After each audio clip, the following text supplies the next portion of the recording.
Hey there nation, welcome to the show. We help you to play miniatures wargaming on a budget. It is I, Commander CheapSkate, and today is another edition of Hobbyside videos. Today, we are going over our last bit of terrain that we used for our Warhammer 40,000, as well as Necromunda videos. This battlefield is actually being used for a future Necromunda battle report that we're going to be doing here in a little bit.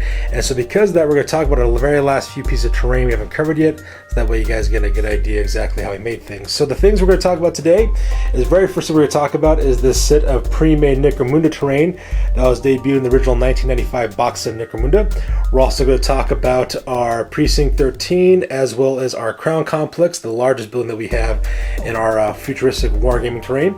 We're also going to talk about these bunkers, as you can see here in the bottom here, that we use a lot in our Warhammer 40,000 battle reports. And of course, we're going to talk about my favorite piece of terrain, which is this Freeway, which is up here as this. We use these a lot in our quick draw, kind of shootout type battle reports. We're going to talk about that as well. Last thing we're also going to talk about too, some of our pre-made terrain kits we have there, and scattered throughout the table. And so we're going to talk about those today, ladies and gentlemen. So with that being said, let's go and get this started. Okay, so the very first thing we're going to talk about is this pre-made Necromunda terrain, okay? So with the new box of Necromunda coming out, we're going to talk about the original box set that originally came with. So originally when you bought Necromunda, you came with two gangs. When you purchased it, you came with a gang of Goliaths as well as Orlok's original gang, and you also had this very first set of three-dimensional terrain that was very, very popular with the game set. It was kind of like the first time you saw like this kind of skirmishing battle game system where you had like three-dimensional terrain. And originally the terrain, as you can see real close, was originally made up of cardstock that they printed images on originally. And then, of course, they had plastic bulkheads that you can glue it up to. In fact, let's go and talk about that real quick. Let's go and start with this piece here. As you can see, this is originally the little walkway that you originally have this game. So if you flip it over, you can see kind of like a little bit was made out of, right? As you can see, it's bright blue in color. And the reason why is because back in the day, this actually had a pre-printed image on the outside of it, where it basically showed like girders and, steel plate and all that kind of stuff. And what you did is you assembled it using these plastic bulkheads, as you can see right here. Alright, these bulkheads, you can see a little slots built in to slide the piece of cardstock inside of it to create the terrain. The only problem was that the terrain looked kind of cheesy because, it was pre-printed, pre-manufactured terrain. So what I did to kind of make it look kind of cool is I just kind of spray painted it and dry brushed to make it look a little more interesting as well. Same thing with this one. You have this tower structure that came with the original box set, as you can see real close. What I decided to do is kind of dust the outside of it with sand and then spray paint it and wash it as well to give it this kind of like corroded, kind of broken up concrete type of look to it, and just kind of jazz up a little bit. Now, as you can see, this terrain is not as nice as the stuff that Iron Major makes for us, and that's because this stuff is pre-made terrain. So originally came with this tower set here, this L-shaped walkway there. You have this double-deckered kind of triangular kind of structure as well. It came with a long single, as you can see there, horizontal walkway that we just kind of made this one as well, and it came with this triple decker structure as well. And the original walkways look kind of like this with the cardstock there. I threw a little bit of crochet grating on the top just to make it a little bit more interesting as well. And so that was the original terrain that came with. I just kind of jazzed up some pieces of some pre-bought, pre-made terrain pieces to make it look a little bit more interesting. But yeah, this was the original box set material that actually came with it back in the day as well. So that's what that was. Also, if you notice throughout the terrain as well, we have these pieces here. It's kind of like covered fighting positions terrain. That's also another set of pre-made terrain. We're going to talk about that next. Talk about how we went about making those items. Alright, so now we're going to talk about the pre-made terrain that came with this. Alright, so this system here, as you can see here, this is actually from a pre-made manufactured set of terrain. I believe it was called Hex Clicks, I believe is what it was called. The idea was that you have these plastic sheets here, as you can see in the bottom, just plastic. And you have these little clips that you attach to it to kind of create this geometric kind of hexagonal thing. Alright, like the thing about it is it's kind of cheesy looking terrain, but the nice part about it was super cheap. And that's the reason why I purchased it. It made these kind of like interesting kind of structures out of it as well. You just kind of spray paint this and add some wash to it. It makes it look very, very interesting. From that one box set, I managed to make this tower, as well as this square complex here, which I kind of also added some typhus corrosion to it to make it look like it was a little bit, nihilite oxide, I'm sorry, to make it look like it was rusty copper. And I also made these little fighting structures, as you can see here. They're kind of like little barriers that we use using the triangles and the clips. I bought one box, I think it cost me like 20 bucks because I think I bought it used, is what it was. I also managed to make one of these little watchtowers out of it as well. So you can see I made a lot of barriers and watchtowers out of that hero click stuff. There's like another little tower there too, and a little girder. So it was really cheap to chemical process. I think I paid like 20 bucks for it because it was used. And from that, I just kind of made these little interesting pieces as well. So if you're wondering what made this piece of terrain and how we went about making that, that's how exactly we went about doing it. All right. So that being said, now we're going to talk about our next structure, which is this bunker system here. And we'll talk about the rest of the battlefield as well. Alright, up next we're going to talk about these fortified structures. You've seen them before in our Warhammer 40,000 battle reports. These are like little bunkers and fighting positions that we created. Once again, now this piece of terrain here, that's made by Iron Major as well. Okay, the Necromunda pre-bought stuff, that's just me, just painting up stuff that I had. But this is, you can see the difference between what I do and what Iron Major does as well. So let's go and talk about these bunkers real quick. I'm going to take this off real fast. The entire structure is modular. It's made up of these 3 little pods. 1, 2, and 3. We connect these little walkways there. And let's go and talk about this one here. So this is our bunker. So you can see this is what it looks like from the front. It looks like a pillbox that you guys are fighting from like World War II. If we were to take this structure and flip it upside down, you can see exactly what it's made out of real quick. Like, as you can see, this is what's called a ceiling box, is what it's called.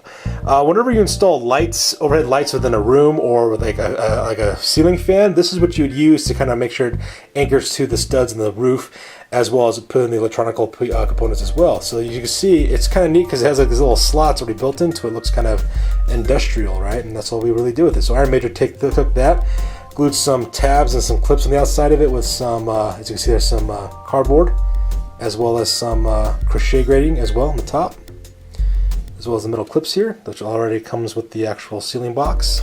And then the bottom part of it, as you can see here, it's made out of styrofoam for the front and mounted on a piece of MDF board to kind of create the pillbox, right? And in fact, if you go in the back of the pillbox too, you can see that we have like a little entryway. That's just pieces of cardboard that were cut to make a frame, and then hinges added on there to make like a metal door for the fighting position. And that's how I went about making this internal structure. We have 3 of these bunkers connected together with these walkways. Now these walkways, you wonder what they are. They're just a piece of cardboard. So you can see it's foam board. On the top we have crochet grating on top, and then of course we have that metal mesh that we talked about in our previous videos, just kind of creating the chain link fence in the front. And that's how I went about making that structure. So like I said, very ingenious for Iron Major. Just a really skilled terrain maker in totality. Alright, next we're going to talk about the Precinct 13 station house. We're also going to talk about the Crown Complex next, which are the largest structures that we have. And then finally we'll talk about our Freeway, which is my most favorite terrain piece that we have for our battle reports. So that being said, ladies and gentlemen, let's go and talk about Precinct 13 station house. Alright, so up next we're going to talk about the Precinct 13 station house. This basically looks like in the front. What I want to draw your attention to is the way Iron Major made this structure. As you can see, we actually have windows, broken pane glass with inside the windows, as you can see there. And how that was created is we took some overhead projection film, and Iron Major took that and just kind of cut out the design and just kind of like cut it out with some scissors to create the idea that it looks like broken shattered glass inside the windows, in terms of the fact that this thing is kind of messed up looking as well. As you can see, the base once again is made of a piece of MDF board. That's all that is, just painted gray. We have a piece of some craft foam right there in the front to make the parking lot and covered it with debris to make it a little rough. And as you can see there, here's a close-up of the chain link fence that Iron Major manufactured. As you can see, we got the chain link fence there with the posts as well as the barbed wire they made by hand. Very cool structure as well. As you can see, we also made the signs, just took a piece of cardboard with our printed out signs on photo paper, Metropolitan Police Department Precinct 13, to serve and to protect. As you can see, it's also really cool as well. Here's the back side of it, the structure as well. Here, as you can see, there's a better close-up of the broken shattered glass that makes up the windows as well. And the neat thing about this piece of terrain specifically is that Iron Major designed it in such a way that you could actually remove the roof off the structure as well. As you can see, it's made out of foam board. That makes the skylight. As you can see, it goes all the way down into the building, so that way you can actually fight inside of it if you wanted to. In fact, we kind of featured this aspect of it on a battle report that we did for rescue mission between my Commodore as well as Precinct 13 of the Adepties of Bardies Enforcers. As you can see, you can just put the roof back in, real simple like. There you go. That's how I basically made Precinct 13. Now then, we're going to talk about this next big structure here, the tallest one that we have as well. As you can see, this is the Crown Complex. Very large structure. We're going to talk about that one next. Alright, so this is the largest building that we have in our battle report. It's called the Crown Complex. And as you can see, the entire structure is made out of foam board, is all it's made out of. We didn't put any styrofoam extra on this one. We just want to make it look like it was a building. So I didn't put any concrete on the outside of it. And as you can see, it's framed up. We got balconies on the outside of it for each of the levels as well. Lots of open windows, lots of signage as well. Go around on the other side here so you can see it better. So as you can see, you got all these different floors surrounding it as well. And the nice part about this building, in my opinion, is the back. As you can see, it looks like it got, blown up with some kind of artillery piece. Like you can imagine some kind of missile or something flying right in the middle of that and just exploding outward and blowing out the entire thing as well.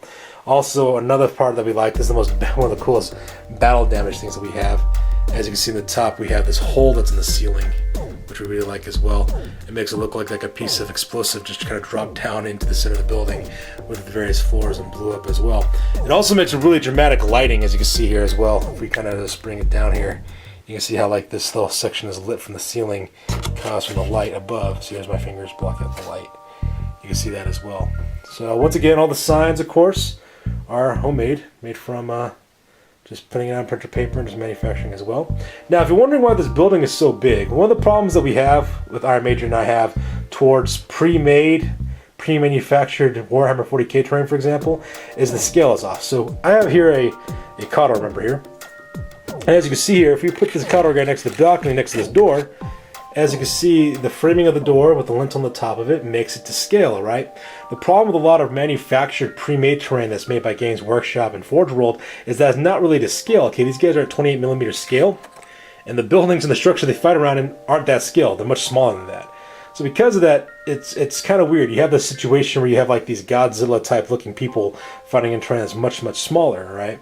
And that's the problem when it comes with manufactured pre-bought terrain. It's not the right scale. So that's how come like this building, if you were actually build this 5-story building, see here, put the guy there on the bottom there, this 5-story building that we actually have here is built to scale. Let's zoom out a little bit so you can see it better. So you can see it. So it would be to scale in real life if you actually manufacture something like that or build something like that. And that's one of the reasons why we don't like using pre-made terrain for the most part. As you see, right here on the side here we got our Soylent Purple. We promise not people. It's more of our favorite signs as well. So yeah, that's how we went about making the Crown Complex, which is the largest building that we have in our terrain. Also very heavily battle damaged. So with that one done, we're going to talk about the Freeway next, which is my personal favorite piece of terrain. We're going to talk about how Iron Major built that one. Alright, so let's go talk about that one next. Alright, and the last piece of terrain we're going to talk about is my favorite piece of terrain, which is the Overpass. As you can see, it looks like a little freeway thing as well. And this one is like one of the largest structures that we actually have in our terrain. You can actually fit buildings underneath, and it's just really epic looking as well. Really awesome. As you can see, if anybody who's watched or fan of our Tales of the Underhive, whenever we do a shootout scenario where two gangs of them fight against each other in like a Wild West type of shootout, we put it on this freeway because it looks really, really cool. So before we start talking about the freeway proper, let's go talk about this piece of terrain real quick. This is a Connex container, shipping container. Now the reason why I'm showing you this one real quick is because this was made by Iron Major as well, but he built this in dedication to one of our friends who knows, they know who they are. This one is actually dedicated to them, transporting the world, as you see there. The lettering, everything else like this has a very specific meaning for a very specific individual. That person, you know who you are, and it's pretty awesome, so we built that in homage to them. As you see, all we did is we took some corrugated cardboard on the outside to make the outside of the structure. Basically just made a box, what we did. You can see there's the side there. And then just made the frame out of cardboard and just painted the entire thing up and just dry brushed it to make it look kind of neat. So for the individual who knows this for, you know exactly what we're dedicating this for and why we created it for you. But anyways, moving on, let's talk about the Freeway itself. Now the Freeway is actually a 3-part kit. You have the actual Freeway structure on the top. That is one part of the kit. Then you have the legs over here, the support beams with the balcony there, and the support beams over here. And they break up into 3 parts, that way it's easier to store. And if we look here to the side, this kind of tells you pretty much how this thing was actually manufactured. First of all, we start off with a layer of styrofoam. It's a really thick layer of styrofoam, makes the entire length of this entire structure. We then framed it with some more pieces of styrofoam as well on this side, as well as on this side as well. And then what we did is we put a strip of cardboard or cardstock right down the middle of it to make the median as well. The surface portion here, as you can see, is just made out of styrofoam as well. What we did is we painted the entire surface with pavement colored road to make it look like it was that way. We also carved in these kind of craters and debris to make it look like a pockmark for some artillery fire. We then just kind of painted these lines up and then dry brushed the entire thing to make the entire structure as well. We also added some battle damage to the railings here to make it look like things got crashed into it, or as you look from the outside, people are shooting at the outside from down below as well. Alright, that's how we made about making those as well. Now, the actual support beams, they're exactly the same as well. These support beams that you see here, they're actually made out of cardboard, the cardboard tubing. They're the tubing that's inside of rolls of wrapping paper. Wrapping paper cores, cardboard cores are very, very thick, very, very rigid. So because of that, we took those and cut it to size, is what we did. We then created styrofoam end caps here. As you can see, those are made of styrofoam as well. And then we mounted all these onto another piece of styrofoam, styrofoam down below. That's how we did that. So it's a huge styrofoam structure, very, very rigid. The styrofoam that we use is insulation board, is what we use to create that, because it's nice, solid, and rigid as well. We then covered the entire structure with the glue and then tossed some sand on it, painted and dry brushed and washed it to make it look like it's made out of concrete and stuff. Did exactly the same construction process with this one as well. The only difference though, of course, we added a cardboard base around it to make it look like it's a platform with some styrofoam, and we also used some foam board as well as that steel mesh to make the barrier for that one. So yeah, very, very cool piece of terrain on that one as well. So that pretty much does it, ladies and gentlemen. That covers all of our science fiction terrain that we use for our science fiction battle reports for both Warhammer 40,000 as well as Necromunda. As always, guys, please feel free to like, comment, and or subscribe. Your guys' input is invaluable as always. Also, check us out on Facebook, Google+, and Instagram for all the latest and greatest what we're doing for hobby. That's gonna wrap it for this one, you guys. I am Commander CheapSkate. You guys stay classy. You'll catch you guys on the flip side.